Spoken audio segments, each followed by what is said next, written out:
This movie could have been something fresh for the teen rom-com world, but instead it turned into a masterclass on how to waste a great premise. On paper, it had all the ingredients to shake up the genre. Catfishing, the redemption of a high school bully, and the female lead who isn't your typical hot girl in glasses. That's rare, and I was ready for it. But instead of giving us a flawed yet redeemable heroine, they gave us Sierra, a character who spends 90% of the film being manipulative, selfish, and downright mean, and then gets rewarded for it. Let's start with the concept. A high school rom-com about a girl who doesn't fit the conventional beauty standard, who falls for a guy online and has to navigate the messiness of catfishing. That's actually interesting. There's so much you could do with that. You could explore the insecurities that push someone to hide behind a fake identity. You could show how living a lie erodes relationships and self-worth. You could have even given us a messy, flawed protagonist who has to earn her happy ending by actually changing. But Sierra isn't written that way. Instead, Sierra uses her insecurity as a shield for every bad choice she makes. And we're not talking about a small mishap. We're talking 1. Lying to a guy about who she is for weeks, letting him believe she's someone else. 2. Staging a fake FaceTime with Veronica to keep the lie going. 3. Pretending to be deaf. 4. Hacking her friend's Instagram to publicly humiliate her. And 5, the big one, kissing Jamie while he thought he was kissing Veronica. That's not quirky or movie magic, that's downright essay.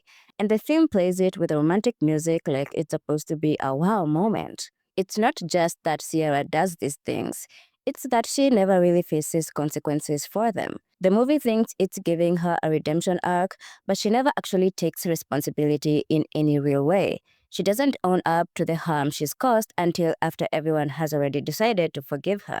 And even then, her apologies are more like justifications.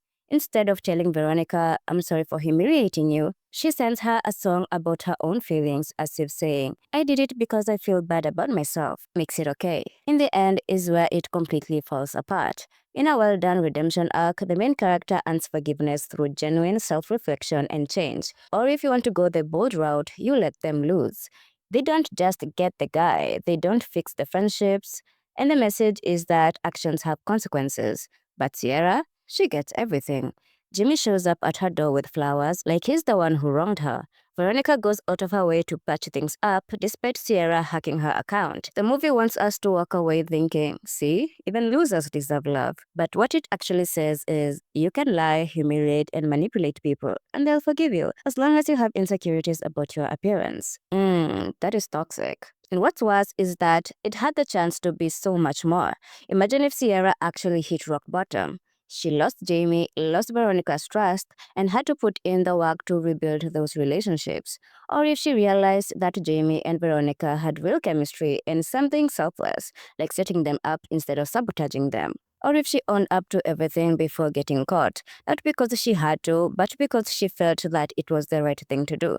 Those versions of the story would still let her grow and maybe even still get the happy ending. And I can't ignore the elephant in the room. The way the movie treats her unconventional looks. She's not unattractive. She's an average-looking teenage girl, but the film constantly frames her behavior as the inevitable byproduct of living in a world that only values beauty. And yes, there is a real conversation to be had about how hard it can be for girls who don't fit the standard mold. But here, it's used like a get out of jail free card, as if being insecure makes it okay to cross other people's boundaries, or that somehow deserves the guy at the end because her life has been unfair to her. By the time the credits roll, Sierra hasn't grown. She's just been handed everything she wanted. She's not the underdog who proves that she's worth loving. She's the villain who never gets called out. And that's why people walked away from this movie annoyed and even angry.